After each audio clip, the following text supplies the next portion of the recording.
कर वीर रसाल पुष्पै बिल्व प्रवाल तुलसी दल मंजरी त्वां पूजयामि जगदीश्वर मे प्रसीद हरि ओम नारायणाय विद्महे वासुदेवाय धीमहि तन्नो कृष्ण प्रचोदयात् पुष्पांजलिं समर्पयामि।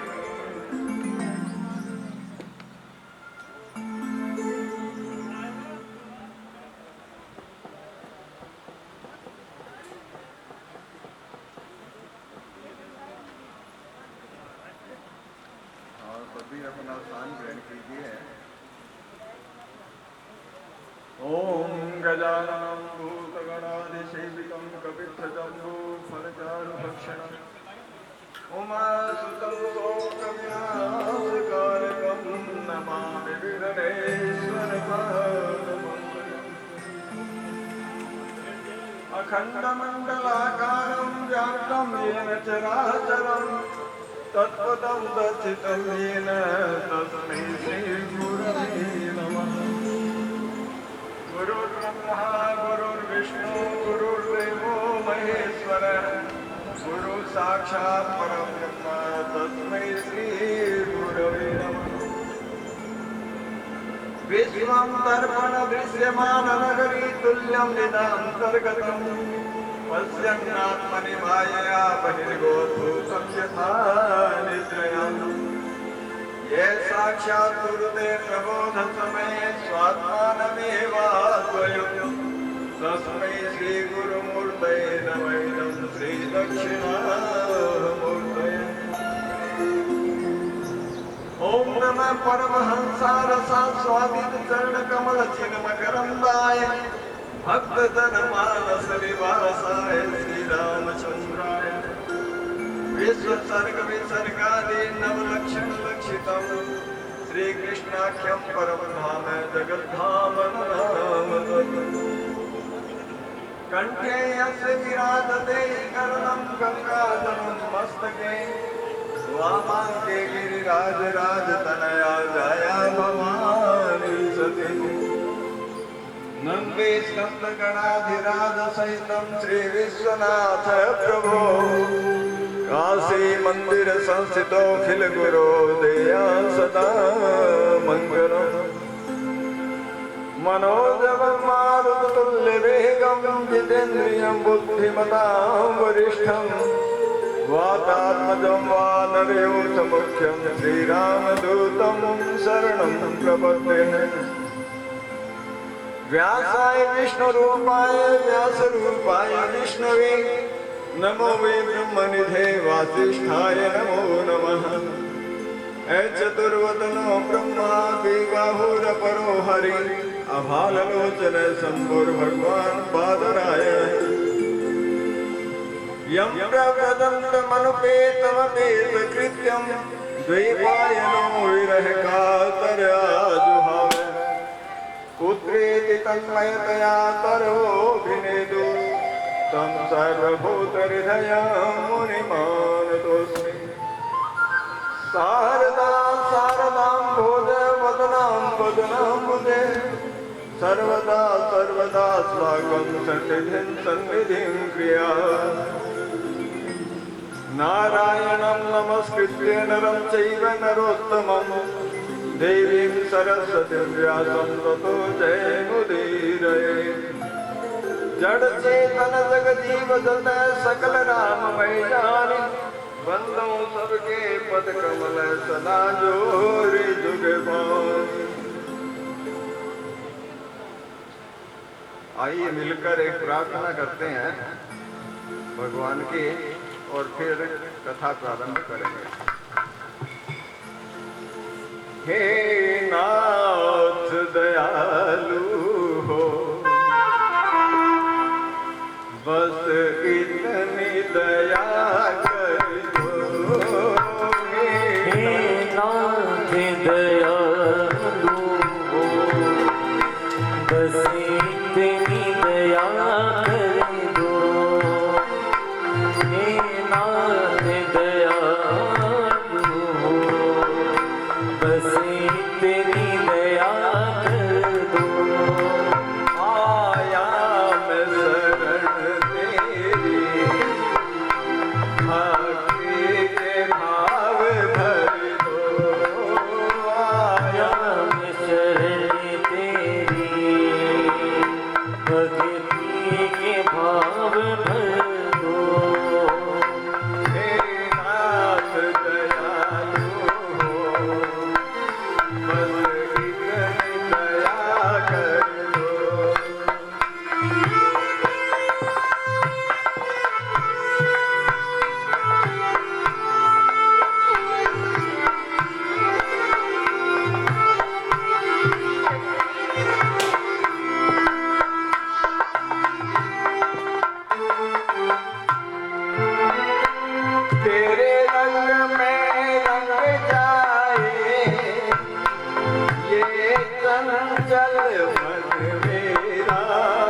शरण तेरी, भक्ति के भाव भर दो।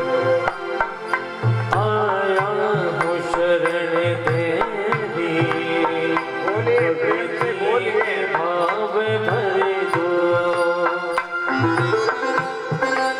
जितना समझ में आए उतना बोलिए।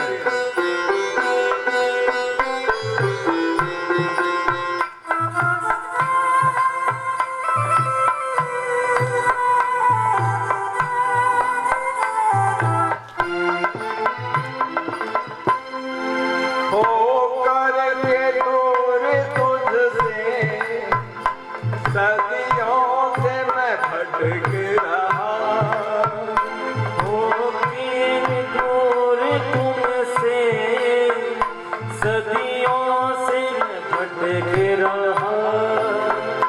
नहीं पार मैं कर पाया, अभी भार में अटक रहा। नहीं पार मैं नहीं पाया, अटक रहा। हो जाऊं पार भव से, शक्ति जगदीश्वर दो। हो जाऊं पार भव से, शक्ति जगदीश्वर दो। हे नाथ दया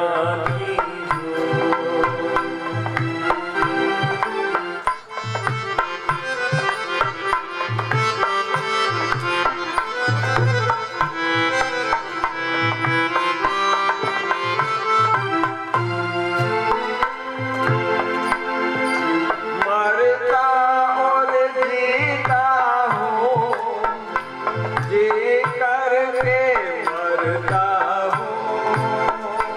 मरता और जीता हूँ, मर के जीता हूँ। मरता और जीता हूँ, जी करके मरता हूँ। मरता और जीता हूँ, मर के ही जीता हूँ। 9 मास गर्भ की है, जाने से मैं डरता हूँ। मास गर्भ की है, जाने से डरता हूँ। बंधन से छूट जाऊं, कुछ और नजर कर लो।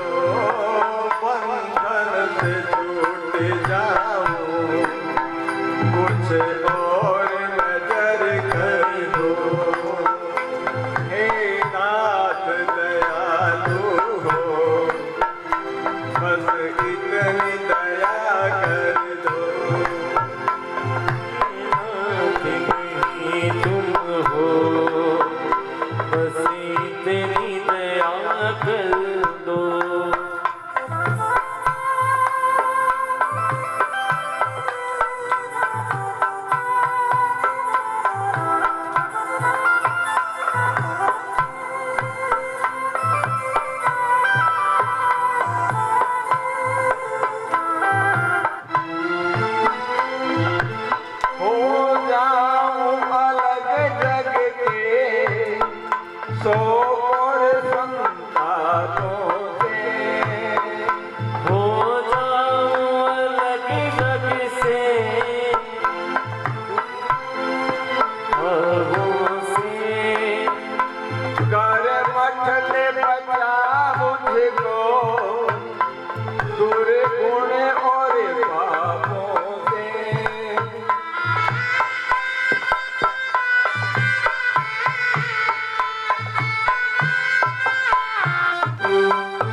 गाऊं मैं गीत हरदम तेरे ही मधुर स्वर दो, गाऊं मैं गीत हरदम तेरे ही मधुर स्वर दो। हे नाथ दयालु हो, बस इतनी दया कर दो। हे नाथ दयालु हो, बस इतनी कृपा कर दो।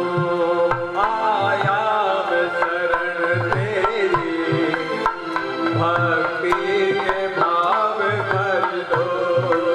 आया हूँ शरण तेरी, भक्ति के भाव भर दो। हे नाथ दयालु हो, बस इतनी दया कर दो। हे नाथ दयालु हो, बस इतनी कृपा कर दो। बोले सच्चिदानंद घन भगवान की जय।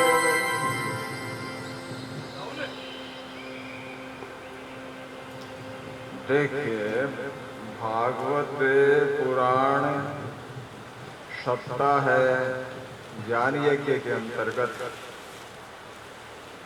हम आज चतुर्थ दिवस के सत्र में प्रवेश कर रहे हैं। भागवत में पहले भक्तों की कथा है, जो भगवान का स्मरण चिंतन पूजन यजन करते करते भगवत भाव को ही प्राप्त हो गए, ऐसे महापुरुषों का वर्णन। और ये कथा है, ये भागवत बनाने के लिए ही है कि हम इसका श्रवण मनन चिंतन करके भागवती हो जाएं, भगवान के ही हो जाएं। अस्तो कल जो प्रकरण चल रहा था, ध्रुव जी की कथा चल रही थी, तो उसमें हमने श्रवण किया कि ध्रुव जी का जब अपमान हुआ तो माता ने उनको शिक्षा दी और कहा, वत्स भगवान के अतिरिक्त मैं किसी को भी नहीं देखती जो तुम्हारा हित कर सके। उन्हीं का चिंतन करके आपके जो दादा है स्वयंभू मनु महाराज, वो भी परम पद को प्राप्त हो गए। इसलिए तुम्हें उन्हीं की शरण जाना चाहिए और यहाँ किसी से बैर विरोध भी मत रखो, क्योंकि माता ने ये समझाया कि तुम्हारी जो भी माता है ना सुरुचि, उसने जो बात कही है वो बात सही कही है, बात मिथ्या नहीं है। इसलिए उसके ऊपर नाराज नहीं होना चाहिए। तो ध्रुव जी ने माता के वचन है वो स्वीकार कर लिए। बालक छोटा होता है तो माता की बात है वो उसे बिल्कुल जच जाती है। इसलिए बचपन में ही माता को चाहिए कि उसके अंदर अच्छे संस्कार है वो आरोपित कर दे।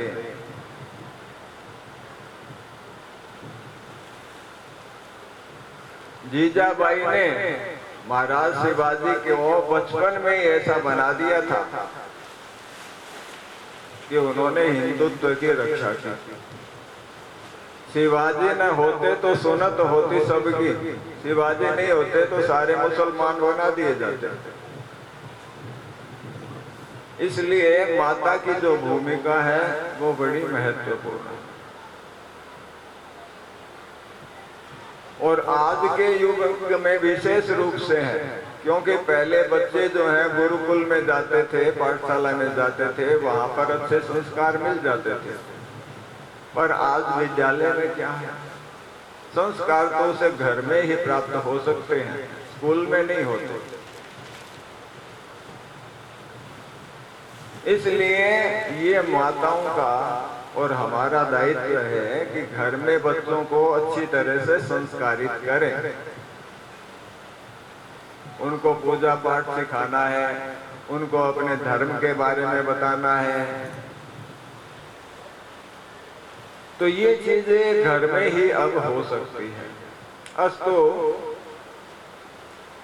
ध्रुव जी छोटे से बालक हैं और चले जा रहे हैं जंगल में। अब देखो छोटा सा बालक और एक भगवान के नाम पर निकल पड़ा है। तो जो भगवान के नाम पर निकल पड़ता है ना, भगवान उसकी सहायता करते हैं, क्योंकि भगवान तो सर्वत्र है, वो सब कुछ जानते हैं, सर्वज्ञ हैं। इसलिए नारद जी जो है उन्हें मिल गए।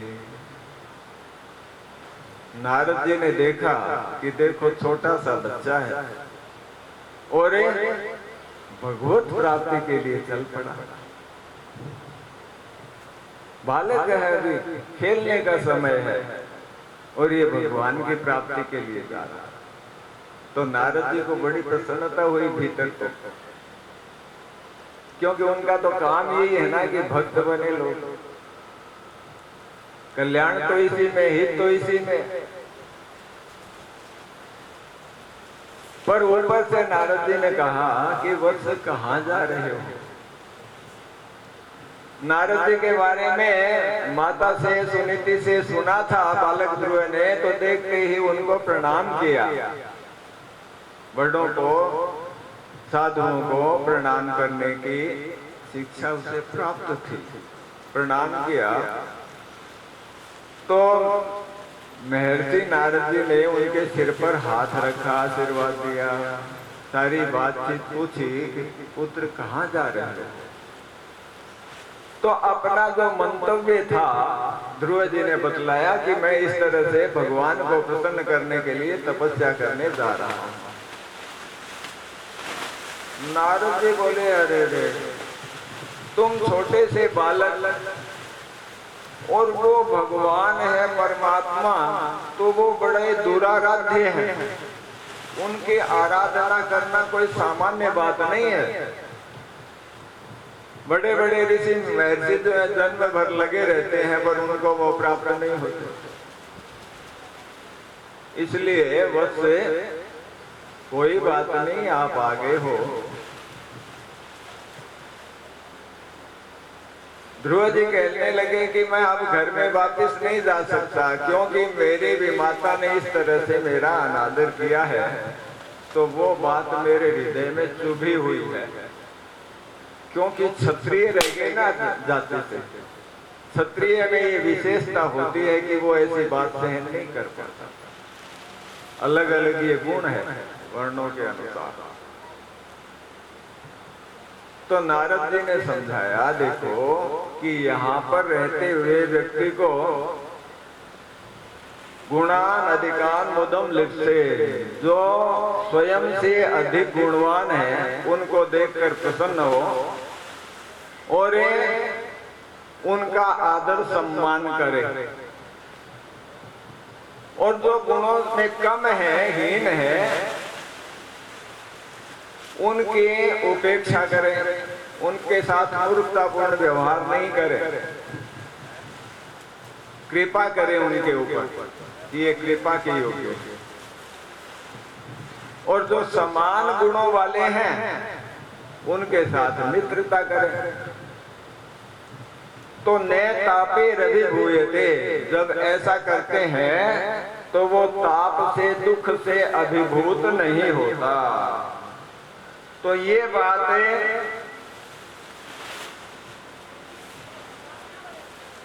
नारद जी ने उनको बताई।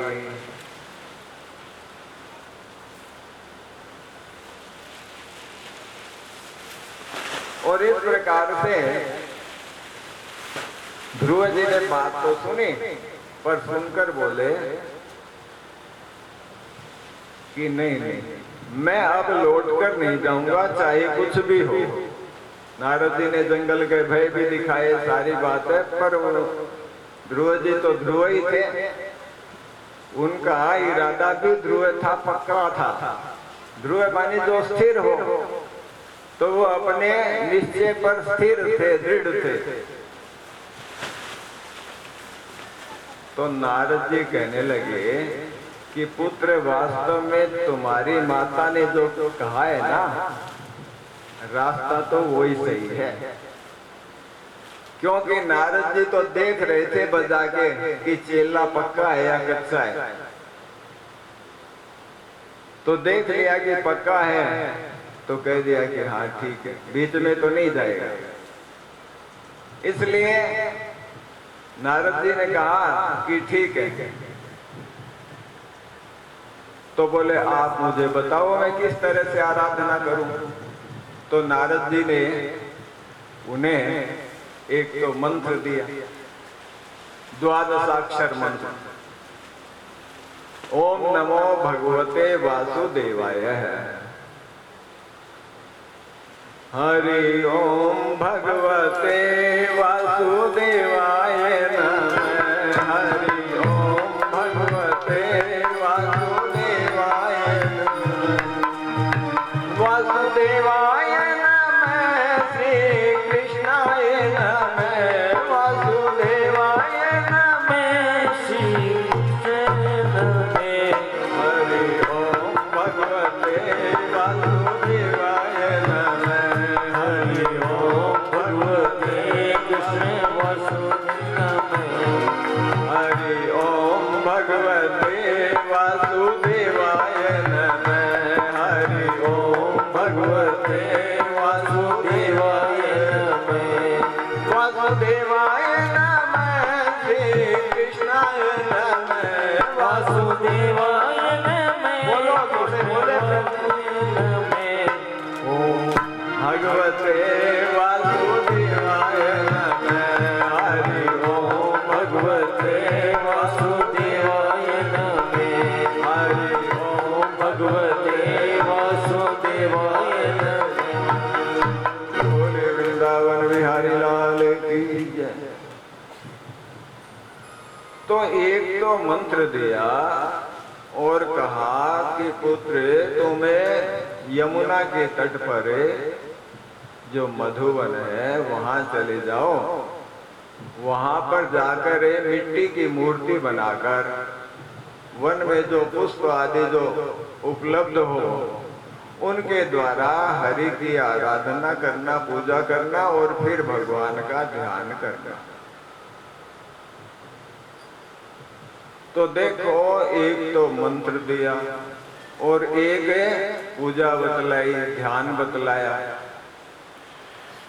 तो नारद जी का बताया हुआ है भाई, इस तरह से करने से हमारा उद्धार हो सकता है। एक बार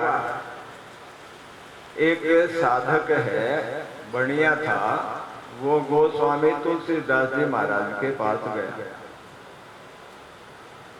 और जाके कहने लगा कि भगवान मुझे कोई साधन बताओ जिससे भगवान की प्राप्ति हो जाए। और ये बढ़िया प्रकृति से कंजूस था, बताओ कुछ ऐसा कि कुछ लगे भी नहीं। तो गोस्वामी तुलसीदास जी महाराज ने कहा ठीक है, ऐसा ही बता देते हैं आपको। तो गोस्वामी जी ने पूछा कि आपको भगवान का कौन सा स्वरूप अच्छा लगता है। तो उसने कहा कि मेरे को तो कृष्ण कन्हैया है ना, बालक छोटा सा, वो अच्छा लगता है। तो बोलो ठीक है, तुम्हें ऐसे करो कि प्रातः काल ब्रह्म मुहूर्त में उठा करो 4 बजे और उठ के स्नान आदि करके